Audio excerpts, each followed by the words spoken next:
Hi, I'm Will. Wow, it's been a while since I've been on camera. I'm pretty sure like most of my new subscribers on this channel are new and haven't seen my old videos that I've since unlisted last year. But last time I was on camera, I think was back in 2021, I would like to think. When I was doing like gaming videos and stuff. I don't do that anymore though because well, I'm doing music now and I'm busy with college. I study IT now and stuff like that.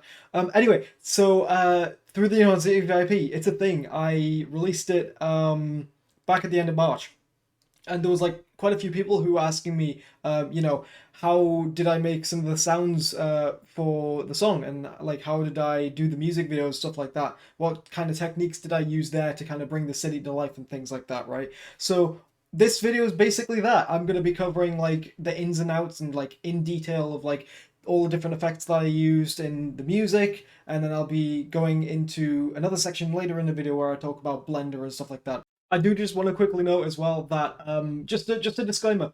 I am not a person to go to for advice for this stuff, okay? I'm terrible at explaining things, first off. And when it comes to things like Blender especially, where I'm just not as good as like other people, I'm probably going to get things wrong, so just be aware of that, please. Alright, so here we are in Ableton. I don't really know where to start here, so I guess I'm just going to go through everything. And let's start with this instrument down here. So this is just a vital track. By the way, I mean, they're all vital tracks, right? But what vital is, it's a synth plugin. So what that means is you can like mess with the shapes of the sounds and like create your own sounds and like add different effects to them. So this is the one that I had for the start, that you hear at the start of the song.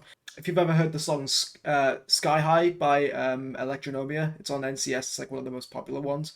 It's like the pluck that they use in that. Right? I've just kind of like brought that in like as a preset. There's not really much going on except from when you get to this part and it's kind of like enveloped out so that it like extends the note out. It kind of drops back down and then goes back up and does it again with another automation there. There's like it's here too, where things really start to pick up though is these stabs here, right? So I've got these camellia drums, so I've named them over here, straight in there, as well as some chord stabs as well. I don't think there's much going on with these instruments here. Yeah, there's not much going on, but it just kind of helps to emphasize the stab a little bit. I was a bit delayed with that. And then you've got underneath, you've got the lead synths as well. Oh yeah, there's this part that when you go into the like the build up to the first drop, there's like this kind of EQ shift where it kind of like all brings itself together, and then it has this nice reverb on it, which I quite like. I quite like how that trails off actually. So when I play this back, kind of trails on as the build up starts to play. I don't know if this is something that many producers do, but it's what I've done. Coming into this build up here, I've kind of like done this EQ thing where it kind of starts off in like a low frequency and then kind of like stays muffled and then brings itself out slowly. So if I play this back, you can hear this. And then when it gets down to this like bit down at the bottom here, then it's all full again. These instruments do have like their own like volumes and stuff to bring themselves in, so I don't know if that's even playing, is it? Oh, so I select all of these and then I play them.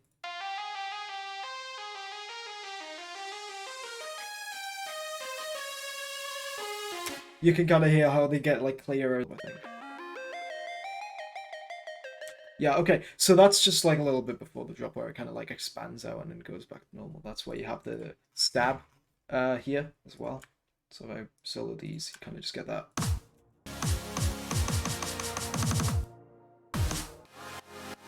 Then it goes into the drop there. Yeah, so anyway, drop. There's a lot to go through here. First off, just some drums.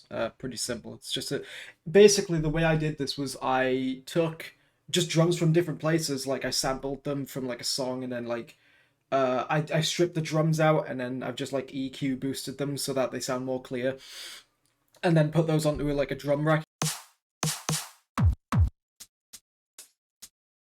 The snare was really difficult to mix because being a snare, it's just fucking annoying. The reverse techno, that's just the kick, right? Yeah, that's just the kick. And then hi and that's just standard. So this right here, I kind of like just spliced together myself. So I took just a normal hi-hat sound and then I just like played it back in random orders to like have it sync with the music like this.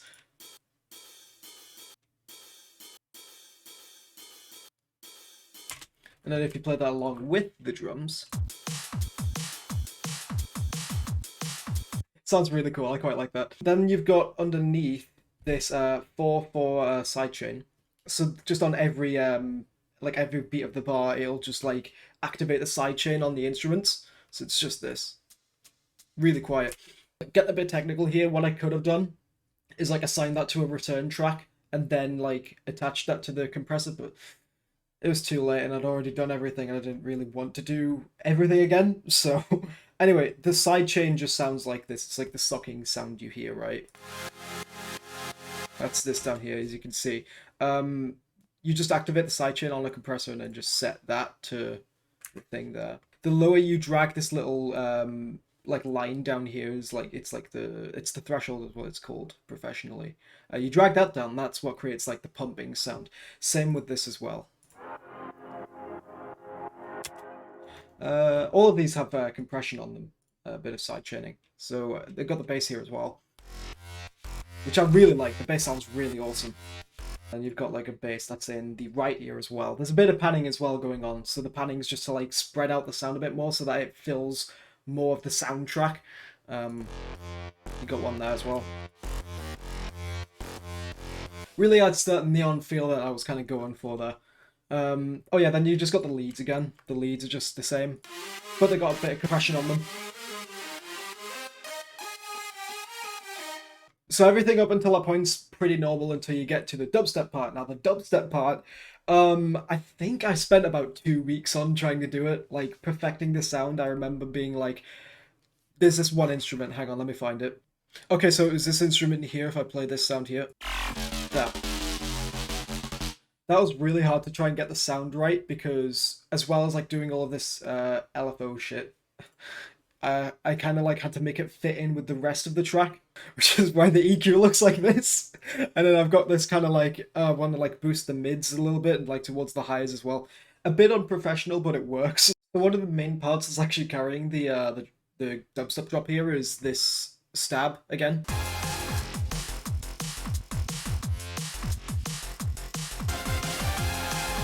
As you can see there. I really like this bass, by the way. I don't give it enough credit.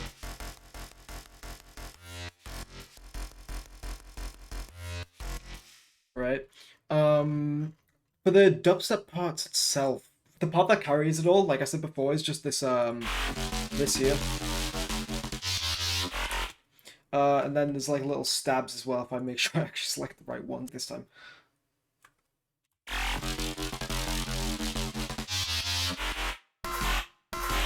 Right? There's also these like little arpeggios that play in the middle with some very weird EQ. Look at that EQing, man. Yeah, they sound like this if I just play this out. There's this that I quite like as well. These are just like rehashes of this bass over here, but it just plays like the growl at the start. Same with like these little bits here. If I just solo these out and play them. I really quite like that.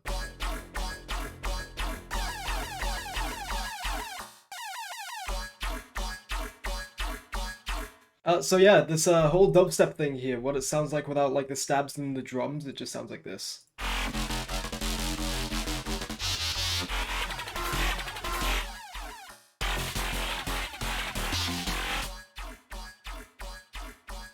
Oh yeah, there's a bit of bit crush at the end there. I forgot to mention that. So on the main here, get that out of here. On the main here, on this like Redux thing, you can change the automation for bit crush effect. So if I have everything on, just a cool, nice little bit crush there that I added as kind of like MDK inspired kind of thing. Yeah, it's like a last minute addition. I thought it would be pretty cool. Okay, so now we're moving on to what I like to call probably the second best part of this. I really like this bit though, it's the synthwave part.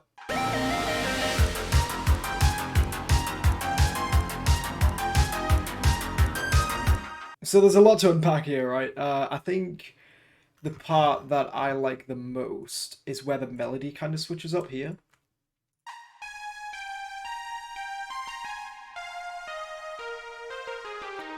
So this synthwave analog pluck that I've kind of got in here, it's like a modification of this preset that I found.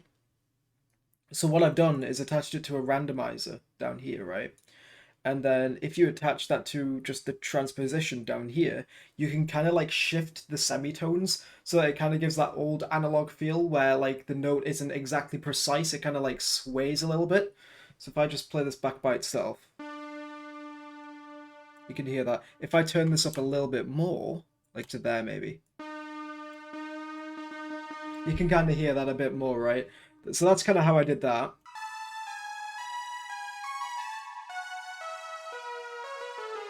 Unfortunately, I didn't do this because that would just it would cross over each other and it would sound weird. Just before I continue on with this video, I do just want to quickly note that if you're a music producer, lucky you, I have left in the description a Vital Bank with all of the sounds that I've custom made for this project if you want to download them and use them in your own projects for absolutely free. You're welcome. So this kind of next part here, there's not really that much going on really, but there's just a nice piano here with a lot of effects on them. There's this piano down here, which is just the same as well.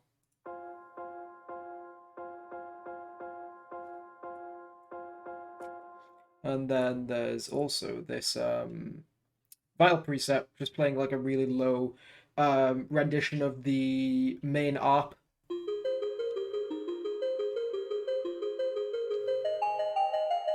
There's just some effects down here as well. Nothing too special. I don't think these have even been edited. I think they've just been, yeah, they've just been slapped into the project.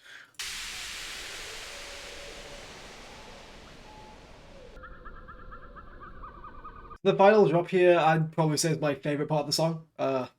The instruments are the like exact same really, apart from this one addition at the bottom here. It's just a nice pluck instrument that plays on a arpeggiator. Like I say, all the instruments are just the same. If I zoom in on this, please, there we go. If I zoom in on this, you can just see it's like a repetition of.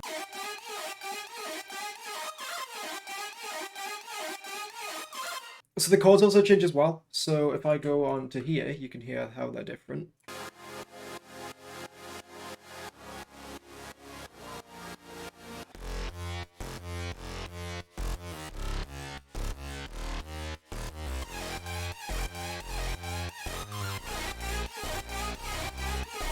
There's this little build-up up here as well. That's inspired by Camelia's song "Light It Up." So there's this as well.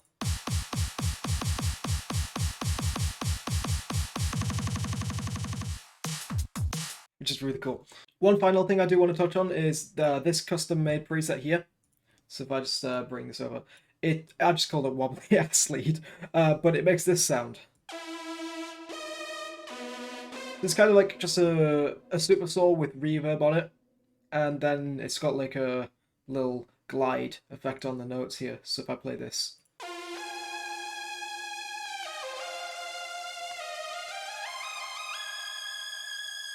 Okay, so that is pretty much what that sounds like for the second drop.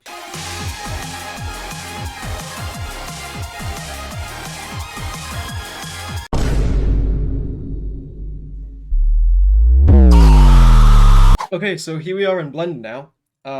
Yeah, so this city This is why we're going to start off. This city was made using a add-on called Cyberscape Pro 2.2. So the way that you design the cities is you have this object here, and then you go into the modifiers tab, and then you can change the city layout, you can change the shape of the buildings, you can change the height, detail, streets, traffic plates, roof settings, and so on, right?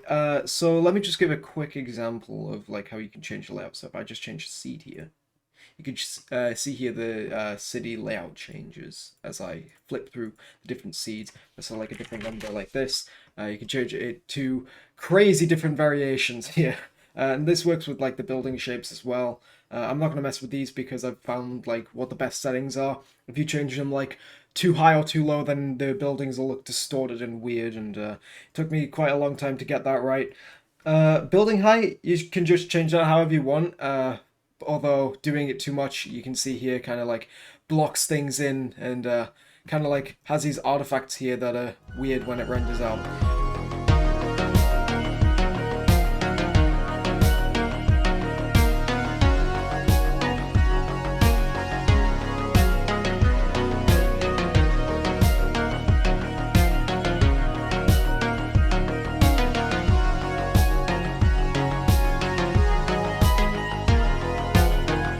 So moving on to the abstract parts now.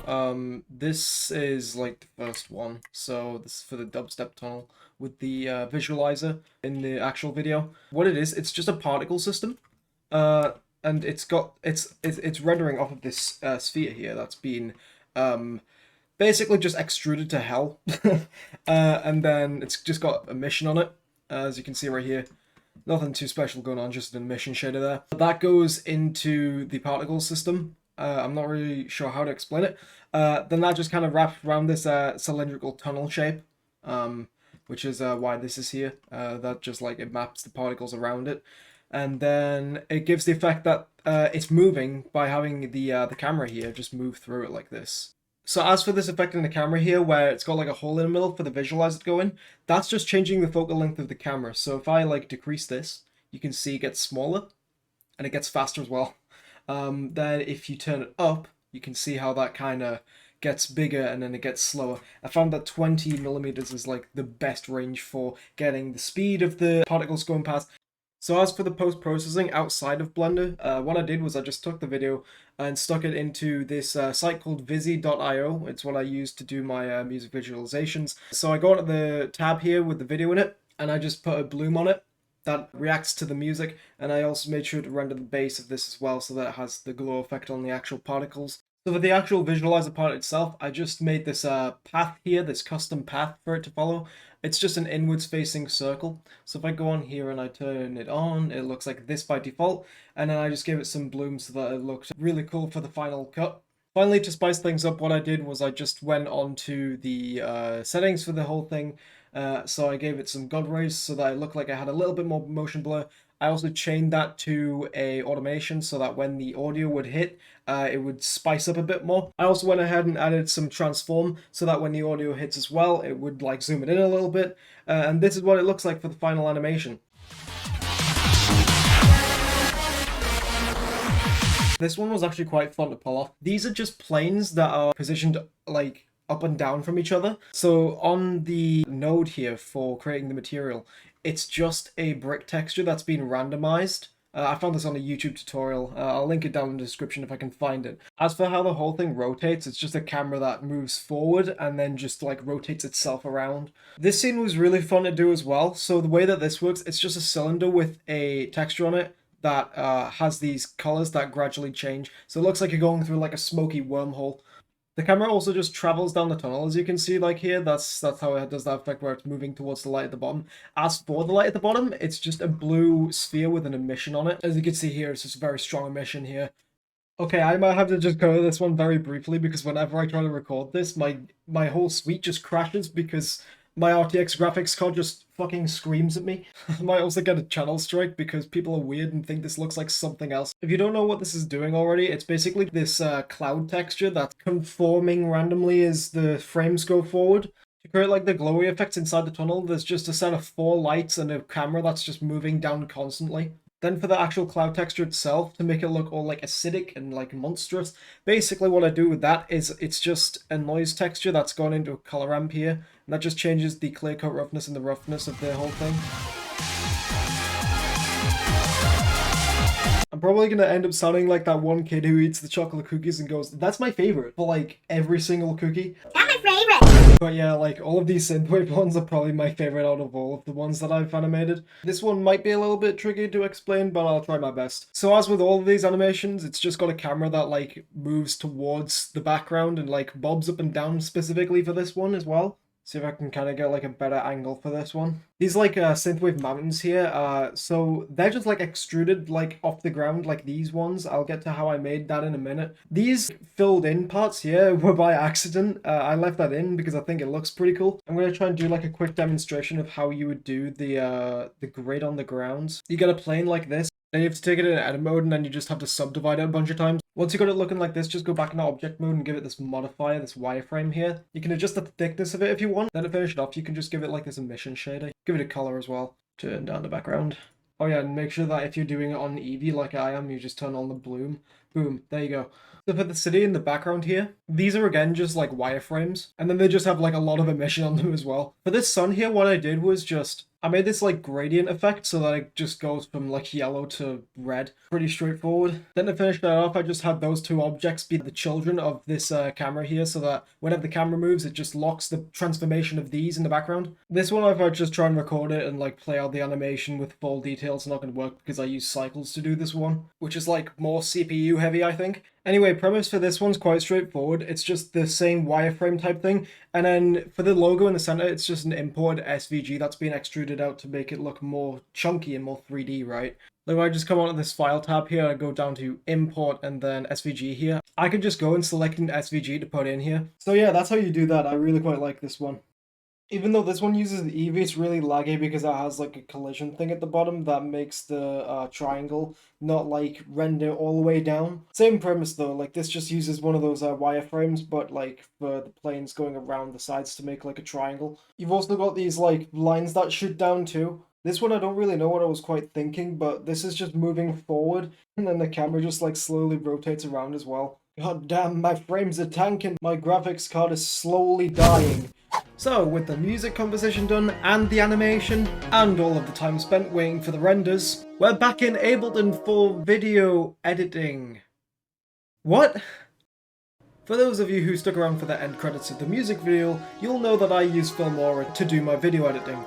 Now granted, Filmora does have its own beat detection system for lining up music with videos, but it's shit. Enter Ableton Live's video mixer to save the day. So what that basically allowed me to do was put the song in the background and then sync the BPM up to the song, meaning that when this was rendered out, it would line up on the beat, instead of being the horrible mess that Filmora was. Before doing any of this actually, I made a storyboard where I just listed all the different shots and ideas I had, so that when it came to editing it would be easy for me to just like slot videos in where I needed to have them. From there I just added a few more effects and a final cleanup and it was done. And that's the end of today's video. I hope you enjoyed it. It was quite fun to make this video actually, to kind of like show you my creative process and everything. But yeah, if you want to see more videos like this in the future, then definitely give me a thumbs up and let me know in the comments below. Thanks for watching.